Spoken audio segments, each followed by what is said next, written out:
to talk to you guys about something that I don't find really anything about it online.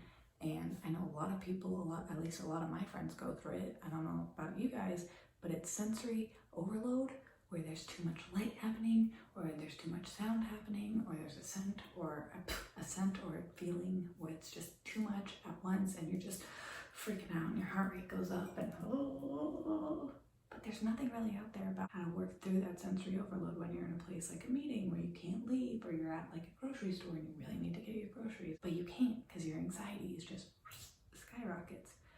So I was in a situation earlier today where I was at a meeting and I really didn't want to leave because they're my sort of safe space. And my heart rate, which is normally around 65 resting, shot up to 94. Now that's high. So then I started to feel my little hands and my little tootsies start to go numb a little bit. And I was like, shit, we're panicking. We cannot leave. We're out of the area. What do we do? So I tried to focus on my breathing. And I realized I was breathing a lot from my chest. So I was like, this is not going to be helpful. What else can I do that's not distracting? I'm easily distracted. So I figured those around me might be easily distracted too. So one thing I do is with my little feeties, I'll go up on one, down with the other, and I'll just focus on switching them and see if that'll bring me back to center and give me something else to think about. Another thing I'll do, because I'm really weird and I really like bodies, so I'll try to find my heart rate, or I'll find my heart rate and I'll try to match it with my Fitbit. If you have a Fitbit, it's really cool. I don't know if you've seen one before, but they have these little whoop whoops. And so I'll just focus on that while I find my pulse.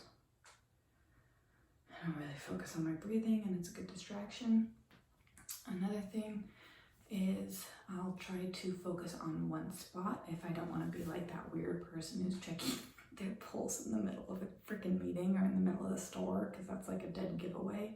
Is I'll focus on one spot, whether it's on the floor, my shoes, my hands, the wall around me, and I'll slightly just like jumble my feet up and down as we normally do, and I'll just listen to a song in my head, and I'll repeat usually the same kind of like 7 seconds in my head, and it's normally James Blake because I find James Blake to be super calming. Those are some of the things that are helpful for me. I don't know what's helpful for you guys. I'd really like to know more because I can't really find anything online. I feel like sensory overload is very common, at least among my friends, but not really talked about, and there's not really many resources out there for like just adult anxiety sensory overload. So please let me know what's helpful for you, what's a good distraction for you. Like this, comment on it, subscribe, do the whole thing, whatever. And thank you guys so much for checking out another episode.